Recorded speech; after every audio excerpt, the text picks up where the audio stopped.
I'm David Epstein. I'm the author of the #1 New York Times bestseller Range, Why Generalists Triumph in a Specialized World, and now the new book Inside the Box, How Constraints Make Us Better. Regaining our focus in an attention economy. As Herbert Simon said, in an information-rich environment, there's a poverty of whatever it is that information consumes, and that thing is attention. And I would say we're in a very information-rich environment, and so our attention is at risk. You can see this in all sorts of work, like Gloria Mark, who did incredible research on attention in people's workplaces. When she started about 20 years ago, the average worker switched screens about every 2.5 minutes or so. And then by about 2012, it was 75 seconds. But later on, it was down to about 45 seconds, and that's where it's stuck. So we switch screens about every 45 seconds. And that turns out to be incredibly stressful. Like, you can measure this in our immune systems, in our heart rate variability, that the more often we're switching, the higher our stress level is at the end of the day. And the worse we are at the various tasks. Because multitasking, it turns out, is not actually possible. It's actually your brain dropping one set of rules, essentially, and having to activate another. But there's a residue left on the brain. As Dr. Mark describes it, your brain is like a whiteboard. And when you switch from one thing to another, you erase the whiteboard, but a residue stays on there. And so the more times you do it during the course of the day, the more residue there is, and the harder it is for you to focus on any one particular thing. And so what are some of the recommendations? Well, first of all, batching your tasks. Dr. Mark found that people check email on average about 77 distinct times per day. And that's a lot of multitasking. That's separate checks. That's not numbers of emails. And so instead, you want to batch that email if you can. So you're doing a certain task at a certain time. Instead of toggling between many within 1 hour, maybe 1 hour is for email and the next hour is for something else, so that you're not mixing them all together. And I would be really wary about starting your day in your inbox. I know that's the first instinct, is to go check what's there. But you want to be wary of something called the Zeigarnik effect, which is this psychological effect that unfinished tasks leave an imprint on your brain that takes some of your cognitive bandwidth until that loop is closed, until it's finished.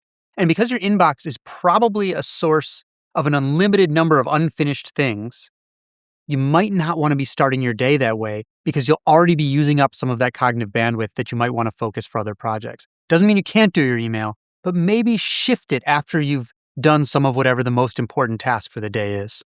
Another is that as you're multitasking, attention is like a bucket, and you want to take breaks before that bucket overflows, or else it takes more time to recover. Maybe the thing that scared me the most in all of the research that I did for this book was Gloria Mark's research on self-interruption. That means thoughts that interrupt you when you're trying to focus. And what she found was that we become accustomed to a certain level of distraction. So let's say that's notifications from your phone, or messages popping up, or other people interrupting you. Eventually, as if you have some kind of internal distractometer, you become accustomed to that rhythm.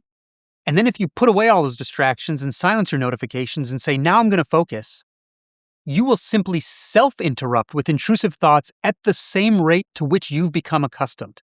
So you will not be able to say, now I'm just going to focus. You will continue to interrupt yourself at that customary rhythm. If you're not structuring your focus, then it will be co-opted. And this is why it shows in studies of cognitive tests where if people have a phone visible, even if it's off, even if they can't use it or touch it, if it's visible, it decreases their performance on the cognitive task. And the more phone dependent they are, the bigger that effect. So start by trying to put it out of the room when you really have to focus, but try to alter your cadence of interruptions so that you can train your ability to focus for at least a half hour and an hour at a time here and there. And finally, do something called cognitive outsourcing. Put a notebook or a pad on your desk next to you. And when some intrusive thought pops up about what you should be checking or what you didn't respond to, write it down. That's called cognitive outsourcing. And it takes that intrusive thought out of your brain, puts it somewhere else, and improves your ability to focus on the task at hand. I think one of the big challenges with modern work is that it can become so amorphous, especially if some of the time you work from home, that it can kind of fill every gap in your life. And that's not really great for your productivity or your mental well-being. And so we should set up structures around our work. Both seasons, humans are built for seasonality, not doing the same thing every season. and for cycling between times of hard work and times of rest. As the music producer Rick Rubin has noted, discipline and ritual is actually the structure that then allows people to do their best creative work. That they don't want to be totally free in the rest of their life. They want to be free within that box of discipline and ritual that liberates them to create. And so one of the examples of this I love was the time I spent with the writer Isabel Allende, who is one of the best-selling writers in history. She's produced a best-selling book about every year and a half for the last 40 years, 80 million copies in all. When she's written about, like in magazine features, because she has magical realism in some of her writing, she's written about often as if she is like a medium who's just, these spirits are speaking through her. And because her first book was called The House of the Spirits. But in reality, when I spend time with her, she thrives on this rigid ritual and structure and rhythm. She starts every single book on January 8th. And one of the reasons she does that is because then everyone in her life knows that they better get what they need from her by January 7th, because then she's going to be out of touch. She goes into a room where she feels her story lives. She keeps it austere, so there's not a lot of distractions. She lights a candle to start her workday. She blows it out at the end of the workday to signal the end of the day, the turning off of her brain. She closes the door. She doesn't come back in until she starts the next day. And she always comes back on January 8th, even when she went through a personal tragedy with the death of her daughter at a young age. And she said, I don't know if I ever write again. I lost the muse. I didn't have the inspiration. But January 8th rolled around, and she said, well, I have to try because my ritual's coming up. And she did it again and got going again and wrote more bestsellers. As she told me, without this structure and this rhythm, I could not do it.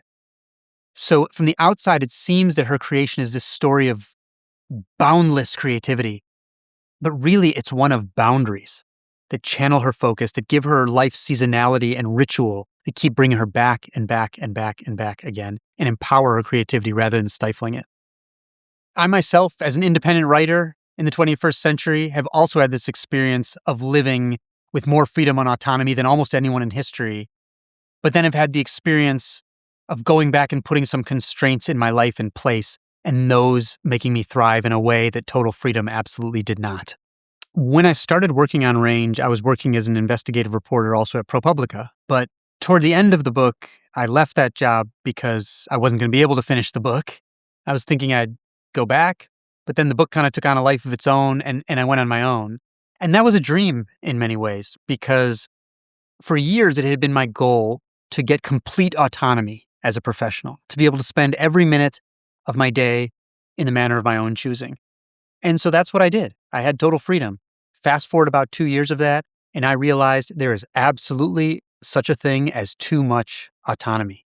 My life became so atomized. I had a million different competing priorities, and I had no real ritual. So my workday expanded to fit every moment that it possibly could. I had no real seasonality in my life. I had no structure. I had no rhythm. And I wasn't really syncing up with other people either. And I realized instead of doing that, I actually needed to prioritize ruthlessly and focus on a smaller number of things, have a workday that started and ended at a certain time, have certain seasonality to my projects. I needed grounding in my community, so I joined the board of a nonprofit in my community, an early childhood education center that served families in need. I started going to shuffle dance meetups and classes so that I could have embodied experience with strangers on a regular basis, so that I'm having this embodied experience with strangers that I want instead of living totally unto myself.